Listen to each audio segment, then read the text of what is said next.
Bienvenidos a un episodio más de Bet on You Endurance Podcast. Hoy otra vez cambiamos un poco la escenografía porque vamos adaptándonos a ver cómo queda mejor. Pablo, bienvenido en este lunes, otra vez. Otro lunes que tenemos el honor de que nos sigan acompañando por video y por audio, además. Y esta vez con un mega invitado que aparte de gran deportista, ya les vamos a contar qué más es. Así que de entrada vamos directo con el invitado. Siempre nos quedamos hablando mucho. Sí, hablamos mucho y después... Así que preséntale de una vez. De una vez. Hoy estamos con el doctor Juan Carlos Gaibor. Juan Carlos es un destacado cardiólogo e intervencionista ecuatoriano, obviamente. Ha estudiado en la Universidad Internacional del Ecuador, ha estudiado en la Universidad de Buenos Aires, mi alma mater. Ha estudiado también en la Fundación Favaloro en Argentina, lo cual lo volvió un experto en temas de cardiología. Y justo hablábamos tras micrófonos antes de empezar, ¿no? En temas de prevención y tratamiento también post-infarto.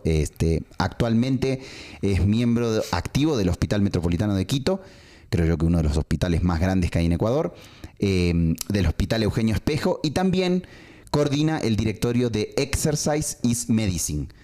La primera pregunta que a mí me surge, Juan Carlos, ¿qué es Exercise is Medicine? Exercise Medicine es la filial del American College of Sports Cardiology. El objetivo de esta sociedad es incentivar la práctica de deporte, que los médicos prescriban la actividad física como vías para mejorar un estado de salud. Brutal, qué bueno. Excelente. Aquí tengo, y me van a ver que estoy abierto mi teléfono justamente porque tengo una presentación que hizo hace poco Juan Carlos y dice, desde el ejercicio, ¿desde cuándo hasta cuándo? O hasta cuánto, desde cuándo y hasta cuánto. Entonces creo que es súper importante para quienes nos están escuchando, que creo que la gran mayoría, primero les voy a decir que se suscriban porque tenemos solo el 53% de las personas que nos escuchan están suscritas, así que suscríbanse al podcast. ¿Sabes por qué es eso, no? Porque me di cuenta que, porque la gente dice, pero dijeron antes que solo el 70%, no. El tema es que nos están escuchando mucho más. Y como nos están escuchando mucho más, también nos está escuchando mucha gente que no se suscribe, así que suscríbanse, por favor, sea la plataforma donde nos estén viendo, Spotify, Apple Podcast, YouTube, no olviden suscribirse. Así que para hablar específicamente de lo que vamos a hablar hoy, que es ejercicio y cómo se comporta el corazón con el ejercicio y cuál es la prevención o cómo funciona el ejercicio como prevención, te quiero hacer una primera pregunta. Y es, ¿qué tan importantes son los chequeos cardiológicos regulares para los atletas y para la población en general? Esa es una pregunta súper importante porque la mayor cantidad de médicos te van a decir, todos tenemos que hacernos chequeos, todos tenemos que hacernos pruebas de esfuerzo y un montón de pruebas. Y eso no es verdad. Así que capaz que voy a tener un poco de críticas de algunos colegas, pero no tenemos que hacer pruebas excesivas. Sobre todo tenemos que valorar qué es lo que nosotros queremos prevenir. Si es que son atletas jóvenes, atletas de élites, son atletas de endurance, ya seniors, entonces las pruebas van a ser distintas. Lo que vamos a creer... Me imagino que no es lo mismo una prueba cardiológica para una persona que no hace deporte a alguien que sí ya es más deportista de endurance. Claro, lo que nosotros buscamos como médicos cardiólogos es evitar un fenómeno que se llama muerte súbita. Cuando son atletas jóvenes, la muerte súbita se debe sobre todo a enfermedades congénitas o se pueden deber por problemas de arritmia. Cuando ellos son atletas másters por arriba de los 35 años, lo que queremos evitar es que tengan un infarto. Esa es la principal causa de muerte súbita. Entonces el screening es distinto. Lo que tenemos que hacer a la gran mayoría de atletas es empezar por lo básico, es una historia clínica detallada, sobre todo buscando antecedentes de muerte súbita en la familia, un electrocardiograma y exámenes de sangre para ver cómo está su perfil lipídico, la glucosa, cómo está su función renal. Eso es lo básico y a partir de eso, si es que encontramos algo o si hay algún parámetro de riesgo, sí podemos indagar un poco más. Bueno, me acuerdo, recién hicimos un episodio donde teníamos invitado aquí a Martín Dalmau, que él tuvo algunos problemas cardiológicos. Y todo surgió por las migrañas, ¿no? O sea, tenía un problema grave de migrañas y de ahí, buscando, encontraron que su problema había sido un tema de corazón. Entonces ahí, Doc, la pregunta que me viene a mí es, ¿cuáles son aquellos estudios indispensables que usted considera que alguien tiene que hacerse si es deportista de endurance? Lo que sí o sí tenemos que hacer es ir donde un médico para que nos haga una historia clínica, para que indague nuestros antecedentes y en base a eso oriente qué pruebas necesitamos. Un electrocardiograma es algo básico que todos deberíamos tener. Todos deberíamos tener un chequeo adecuado a nuestra presión arterial. Y en base a eso vamos a seguir haciendo más pruebas, como les había comentado. Si tenemos factores de riesgo, como por ejemplo es extabaquista, o vemos que tiene colesterol alto o tiene glucosa alta, entonces ya las pruebas deben ser un poco más detalladas. O que por la parte genética también puede venir algún, no sé, puede ser la raíz de la causa de o de un posible, no sé, infarto, por ejemplo. Si es que tienes tu abuelo, tu papá, tu mamá, tus tíos han sufrido un infarto, ¿qué tan posible puede ser que el hijo o el chico tenga en un futuro un infarto? O sea, la parte genética, ¿qué tan fuerte es ahí? Sí, el infarto es una enfermedad multifactorial. Es el desarrollo de la aterosclerosis y esto está influenciado por muchos factores de riesgo que se relacionan. Entre estos está el antecedente familiar, sobre todo si es un pariente en primer grado que ha tenido enfermedad joven, o sea, un infarto, un accidente cerebrovascular menos de los 40 años. Entonces ahí tenemos que estar muy atentos porque es un factor de riesgo importante, sobre todo se asocia con tener colesterol alto. Entonces las personas que tienen colesterol alto, muy alto, pueden tener infarto a edades más tempranas. ¿Qué pasa? Ya que topaste esto y yo solo quiero... Porque dejó preocupado, te contaré, ¿no? No, pero ¿qué pasa con los pacientes que tienen colesterol alto pero no tienen mucho riesgo? O no tienen riesgo, digamos, a pesar de tener el colesterol relativamente alto. Sí, nosotros hacemos una escala de riesgo, como había mencionado, buscando otros factores, como si es extabaquista o si es que es diabético, entre esas cosas. Si es que el colesterol está por arriba de un valor determinado, nosotros ya empezamos medicación. Si es que el colesterol está en 200, 300 y no hay otros factores de riesgo, no damos medicación específica para eso. Yeah. Solamente lo controlamos. Ahora, una de las cosas que yo había leído cuando sabíamos que íbamos a entrevistarte es que leí que la muerte súbita por el infarto es la mayor causa de muerte en el mundo, ¿verdad? Según algunos estudios. Y me quedé pensando, ¿no? Si es igual, o sea, porque el mundo es muy grande, pero es igual así para Ecuador. Y si lo es así para Ecuador, ¿qué medidas? Para la región podemos hablar. Para la región, sí. Uh-huh. ¿Qué medidas, digamos, se pueden tomar preventivas, pensando en que cosas así pudieran pasar continuamente? Sí, Ecuador no es la excepción. Nosotros también tenemos alta prevalencia de enfermedad cardiovascular. Y se estima que la gran mayoría de muertes se deben a infarto o accidente cerebrovascular que está correlacionado.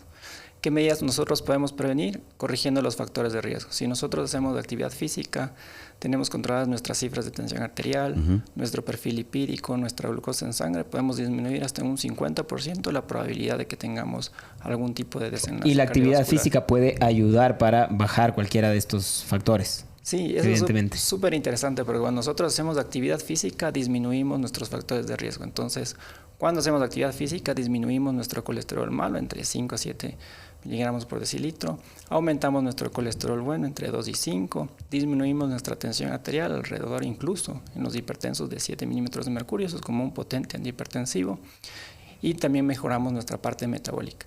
Disminuimos nuestra grasa visceral, que es lo que está asociado a enfermedad cardiovascular. Pero algo que es súper interesante es que el deporte, por más de que corrige todos estos factores de riesgo, tiene otros efectos que no se pueden medir. O sea, si nosotros corregimos los factores de riesgo, apenas es del 60-70% de toda la disminución que realiza el deporte. Hay un 30% de otros factores que modifica el colesterol que no son los factores de riesgo.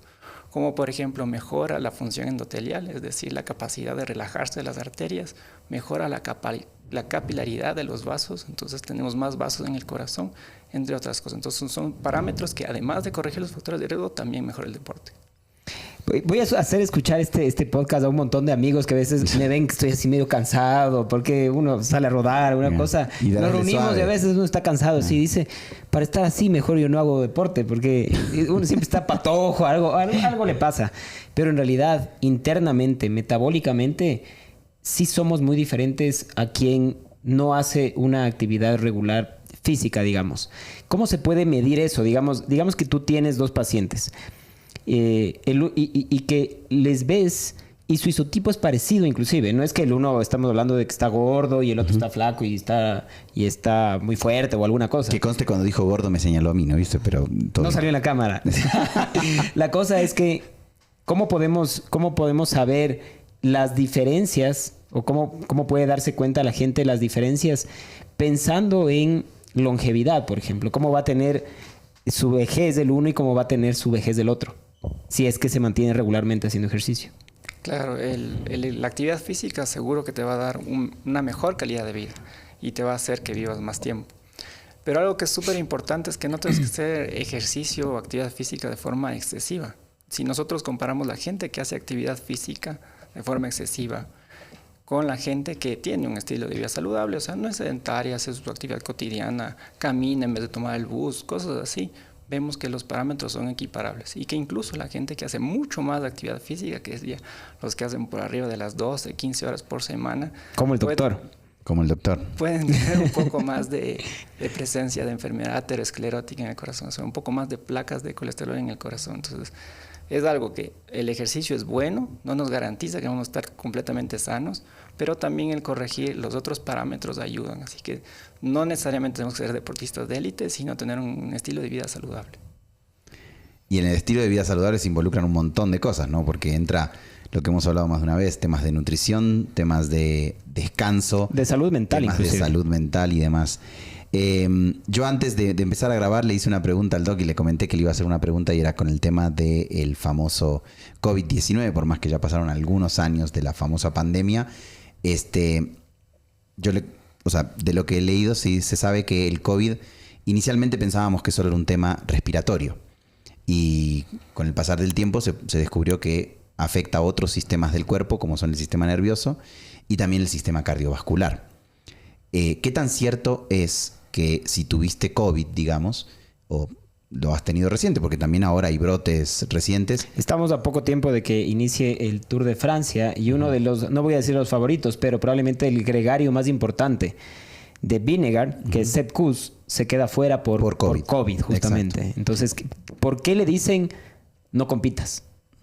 Esa es otra pregunta. Sí. Contéstale primero la de sí, esta. pero justamente va por ahí, porque el tema es que se dice que el COVID te puede afectar de tal manera el corazón que puede generar grandes repercusiones, como algunas cosas que venimos hablando con el tema de muerte súbita y demás. Pero, ¿qué tan cierto es eso, Doc? O sea, ¿qué tanta verdad hay con el tema del COVID y el corazón? Sí, el COVID fue algo dramático. Sobre todo nosotros tuvimos más incidencia de infartos, no porque se rompían placas de colesterol en las arterias del corazón, sino porque el COVID hacía que la sangre se coagule mucho más. Son efectos que se denominan protrombóticos, o sea que aumenta la coagulación. Lo mismo pasaba en el corazón, también pasaba en los pulmones, teníamos más eventos de embolia pulmonar y también de accidentes cerebrovasculares. Eso te iba a decir, o sea, el tema del cerebro vascular entonces debe haber sido también mucho mayor con el COVID ahí. Sí, se aumentaron los eventos protrombóticos. Afortunadamente no fue tan alta como nosotros hubiésemos esperado, la magnitud del evento no fue tan alto en ese contexto. Eso es lo más serio que nos dejó el COVID.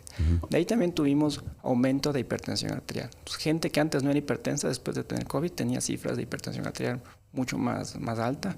O la gente que ya era hipertensa, también necesitamos nosotros más medicación para poder corregirle. Y otro efecto también fue que se aumentó su estado adrenérgico, su tono simpático, y eso originó que la gente que antes hacía actividad física con frecuencias cardíacas bajas, luego se disparaba su frecuencia cardíaca. Eso incluso se queda, en muchos casos, que es lo que nosotros vemos a través de la tecnología, digamos, en muchos casos les ha costado muchísimo volver a los ritmos cardíacos que solían tener normalmente. Incluso ya se han hecho, porque al ver que alguien normalmente haciendo un esfuerzo en zona 4 llegaba a 60 de pulso, ahora en zona 3 está en 170 y para llegar a zona 4 pasa a los 180. Entonces, claro, dices, a ver, eres otra persona. O sea, estás viendo otra persona prácticamente después del COVID. Y claro, la primera cosa que como entrenadores nosotros les decimos es, anda a chequearte, anda al cardiólogo a ver qué te dice. Pero sí he notado casos en los que ya no volvió a no sé si llamarle a regularse el pulso o a mantener esas pulsaciones un poco más bajas a partir del COVID. ¿Puede ser? ¿O es un tema ya más mental del deportista, claro, entrenador? Que nos sugestionamos con eso, ajá. No, sí, totalmente que eso puede pasar. Afortunadamente eso es reversible. O sea, entrenando en zonas de frecuencia cardíaca más bajas tiende a normalizarse, aumenta el tono vagal y eso autolimita lo que ya estaba incrementado por la parte del COVID. Y el efecto del COVID teníamos nosotros incluso efecto hasta un año. O sea, no es que tuve el COVID hace 6 meses y en un mes estoy inflado. Todavía durante un año tengo como factor de riesgo eso. Y no solo esto de las arritmias, sino también de presentar infarto. Entonces, era algo muy importante que nosotros indagábamos cuando teníamos este tipo de pacientes. Qué brutal. O sea, y justamente ahí me viene, ahorita el doc habló, ¿no? Y pienso en el corazón del deportista. Y hay un... ¿Qué tan diferente es? Sí, o sea, es verdad que el corazón del deportista es, como decimos, es más grande. O sea, ¿hay un cambio en el tema del corazón del deportista como tal? Sí, totalmente. Es lo que se denomina como corazón de atleta. ¿Qué es lo que pasa? El corazón necesita bombear mucha más sangre cuando realiza actividad física. El gasto cardíaco es de 5 litros. Cuando nosotros hacemos actividad física, aumenta a 25 litros. Entonces, imagínate todo lo que tiene que trabajar ese corazón. Para poder hacer eso, entonces el corazón incrementa el músculo. Entonces, se hipertrofia el músculo, pero también incrementa la cavidad para poder tener más volumen para poder expulsar. Esos cambios que son fisiológicos a veces pueden estar similares a cambios que son patológicos de gente que ya tiene eso, que es la miocardiopatía hipertrófica y que es un parámetro de riesgo.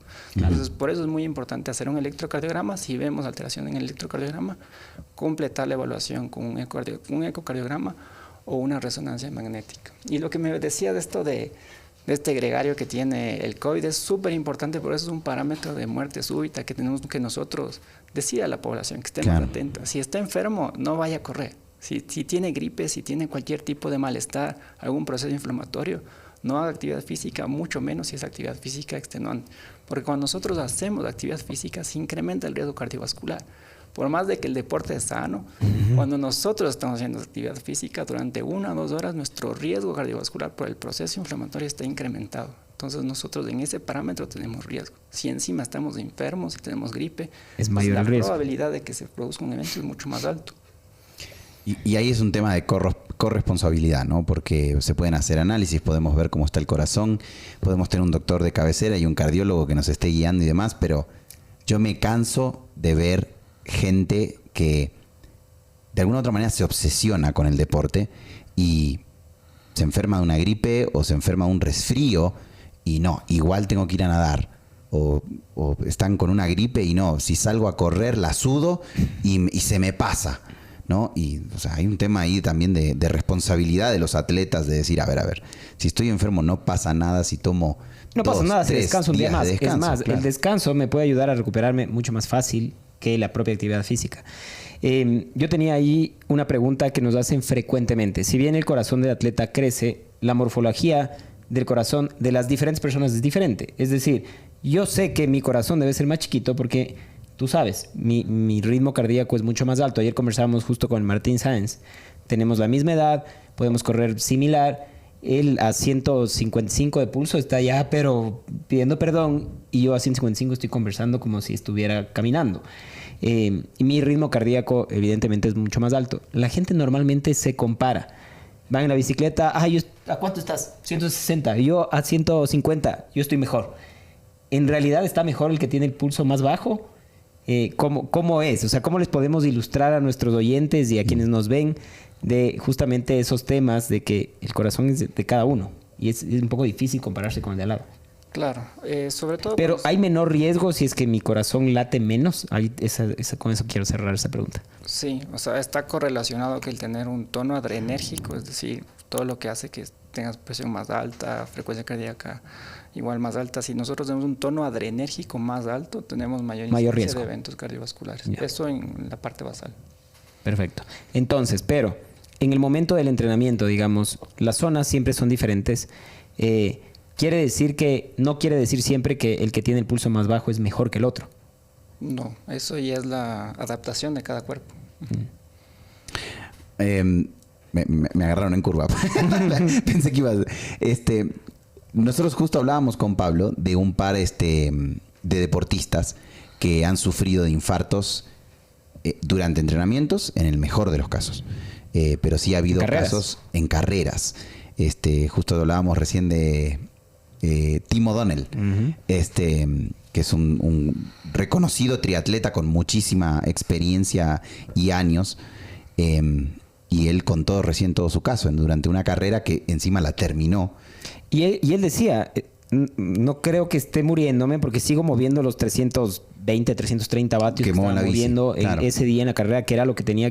Pero tenía Una sensación. una dijo. sensación de dolor y ahogo especial, que Claro. cuando terminó la carrera fue directo a... Sí, y cuando emergencias. estaba corriendo, dice que fue donde más la sintió, porque él es un gran corredor y siempre se sentía muy bien corriendo y de golpe decía, me estoy ahogando mucho más de lo normal, y llegó a la meta y dio una de la oreja directo a terapia intensiva, porque había tenido un infarto durante. Y pienso en que el doc nos dijo y nos aclaró que sigue siendo una de las causas más grandes que hay, aún en deportistas también. Entonces, pienso en este tema de la recuperación posinfarto.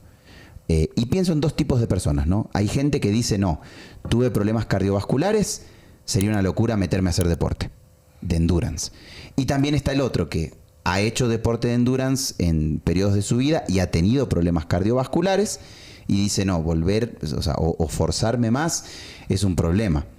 ¿Existe algún tipo de, digamos, de planificación en la recuperación después de un accidente cardiovascular?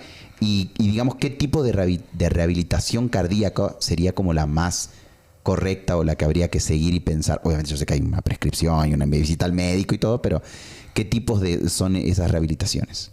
Sí, súper interesante esto que comentas de Tim O'Donnell.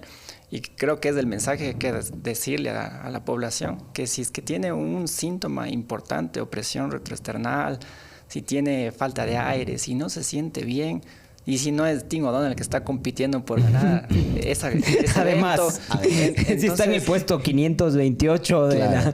Claro, no arriesguen su vida, Claro. o sea, bájenle, es súper curioso. Este triatleta tenía casi tapada la arteria principal del corazón, que se dice la hacedora de viudas. Entonces, tranquilamente se pudo haber claro, tapado. Widowmaker. Ajá, la Widowmaker. Se pudo haber tapado esta arteria y cuando se tapa una arteria se producen arritmias y esa arritmia conduce a la muerte súbita. Entonces, es súper importante que no nos extralimitemos. Si vemos que algo anda mal, dejemos para otra oportunidad completar el evento. Y una cosa es el sufrimiento de carrera, ¿no? No hay que confundir ese sufrimiento que hemos estado en carreras, hemos competido juntos, que a veces hay que dar ese extra para aguantar un pelotón, que no se te vaya, porque luego te llevan en la bajada y te duele todo y sientes... Pero ya el dolor extraño que sea fuera del ejercicio, hay que bajarle. O sea, es como que la primera cosa que se debe analizar cuando estás en ese padecimiento, porque a veces, especialmente en el ciclismo, uno padece, o sea, está corriendo, está rodando tal vez a un nivel mayor del que tendría que, solo por sostener un pelotón que luego te puedes llevar y se sufre. Pero sí hay que analizar muchísimo esas sensaciones, creo yo.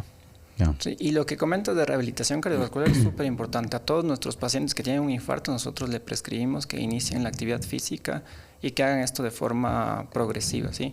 Ya después de una semana de un infarto, ya los pacientes deben ir a rehabilitación cardiovascular. Esto debe ser en un entorno controlado, midiendo cómo están sus signos vitales y después continuando con una prueba de esfuerzo para valorar hasta qué capacidad nosotros estamos seguros de que el ejercicio está garantizado, que no vamos a tener algún tipo de evento. Estas sesiones de rehabilitación cardiovascular son entre 10 a 15 semanas, incluso puede ser. Y lo que hemos visto que si nosotros prescribimos este tipo de rehabilitación, no solo es decir, empiece a caminar 10 minutos, haga 30 minutos, sino que nosotros prescribimos la actividad de una forma ya observada por otros médicos, entonces el paciente se compromete mucho más y mejora todos estos parámetros. Tengo una pregunta ahí. Hay muchos casos en que a veces el médico no les dice, oye, tu solución es hacer una actividad física. Y viene más por el lado de la prevención con medicinas, pero ni siquiera a veces se toma el aspecto de la actividad física tan serio. Ahora en las universidades, por ejemplo, no sé si es que hay una materia en la que les ilustren un poco a los médicos, a todos en general, no estoy hablando solo del cardiólogo, en la importancia de la actividad física. Yo creo que ya es reconocido todos los beneficios de la actividad física, no solamente en la parte cardiovascular, sino en todo lo que es salud.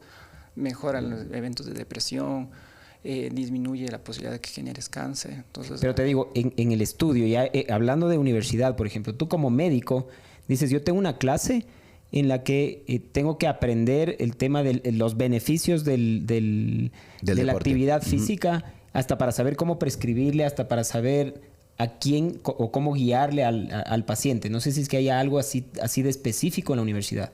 Creo que eso falta todavía. Sí. No en la universidad todavía no se prescribe eso, no se tiene una clase solamente de eso. Creo que es importante. Por eso es que se intenta hacer mucho más talleres a nivel de congresos. Yeah.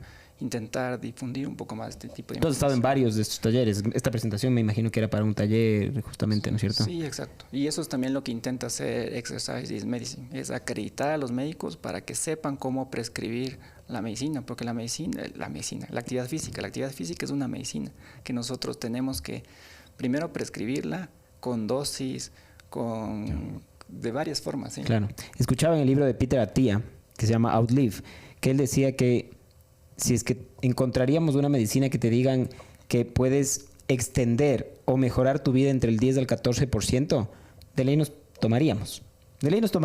Compraríamos esa pastilla. Y él dice, esa pastilla es la actividad física. Entonces, ¿por qué hay gente que no quiere tomarse esa pastilla que le puede prolongar su vida? Y no solo prolongar, sino hacer que sea una mejor vida, un 14% más, en base a los estudios que él analizaba de los longevos. Entonces creo que sí es impresionante. Nosotros estamos ahorita con un tema dentro de la empresa en el que estamos analizando qué es lo que está pasando en el Ecuador, básicamente. Les quiero contar así rapidísimo porque va muy de la mano de la actividad física. Y creo que hablamos la semana anterior, o hace un par de semanas también con Alberto Astudillo, que en el colegio y en las escuelas estamos un poco entre el juego, la parte lúdica, los recreos, la educación física, siempre haciendo una actividad física. Los niños siempre están corriendo. 7, 8 de cada 10 niños hacen una actividad física mayor a la que supuestamente la OMS nos sugiere, que son 150 minutos, me parece, de actividad física a la semana. Cuando tú pasas a la universidad, esos 7 de cada 10 se convierten en 2 de cada 10 que hacen una actividad física regular. Y tú cuando pasas al ámbito laboral, se convierten en 1 en el ámbito privado y menos de 1 en el ámbito público. Entonces, te reúnes con gente y dices, la gente no hace actividad física. Nosotros tal vez vemos y nos conocemos y decía lo mismo, entre nosotros decimos, no, todos hacen deporte porque estamos en este medio. Claro. Pero si analizas el macro, es súper angustiante. O sea, es algo que debería preocuparnos en serio. Sí, a mí, por ejemplo, recién mi mamá empezó a nadar. Yo siempre dije que yo me metí en el triatlón porque yo nadaba de chiquito porque mi mamá nadaba. Yeah. Y ella ahora, ya adulta, retomó la natación por un tema de salud. Y yo como hijo siempre estoy con esa duda de, chuta, o sea, ¿su corazón estará listo para aguantar otra vez un circuito de piscina y meterle entrenamiento y demás?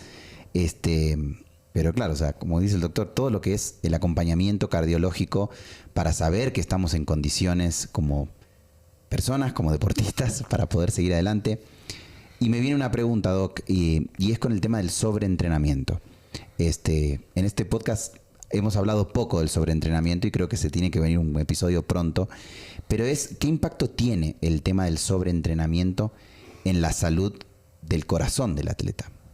Sí, súper importante lo que habíamos hablado de cuántos minutos te dice la OMS, son 150 minutos de actividad física leve a moderada. O sea, si nosotros caminamos, hacemos cualquier tipo de movimiento, ya cuenta, a partir de esos 150 minutos, que es lo mínimo, ya nosotros tenemos beneficio a nivel de disminución de eventos cardiovasculares. Si hacemos actividad física de forma ya vigorosa, es decir, practicamos un deporte como el atletismo, ya solo necesitamos 75 minutos para disminuir esto, o sea, 75 minutos por semana.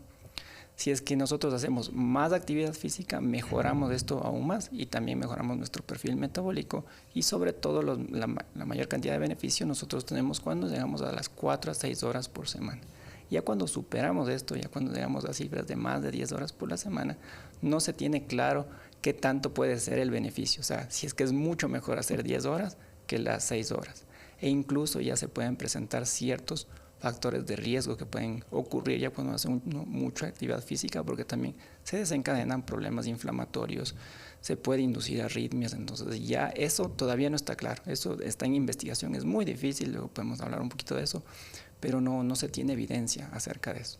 Y lo que tú me dices, si uno puede estar preparado para eso, sobre todo depende del tipo de actividad física que uno va a hacer. Si uno tiene más de 35 años y no tiene factores de riesgo cardiovasculares y practica cierto tipo de actividad física, entonces puede continuar su práctica habitual, no necesita más que eso.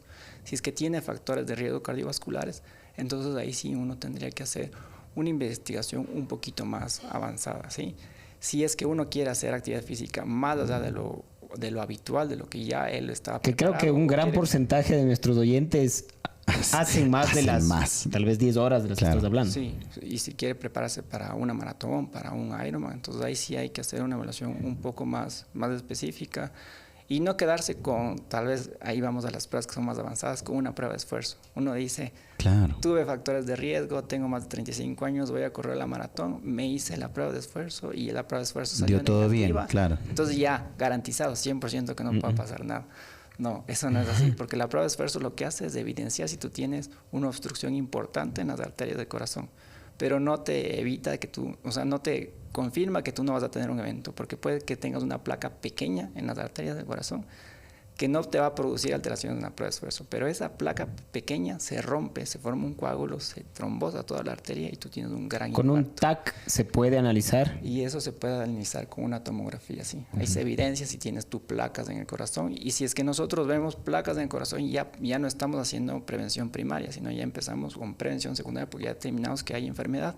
Y ahí sí es muy recomendable que empecemos con aspirina, que empecemos con medicación para bajar el colesterol. Yo tenía otra pregunta ahora que habló de análisis. Preocupado te veo. Sí. Y es el tema del ecocardiograma. Porque es diferente a la tomografía. Es diferente a la tomografía y es diferente al electrocardiograma.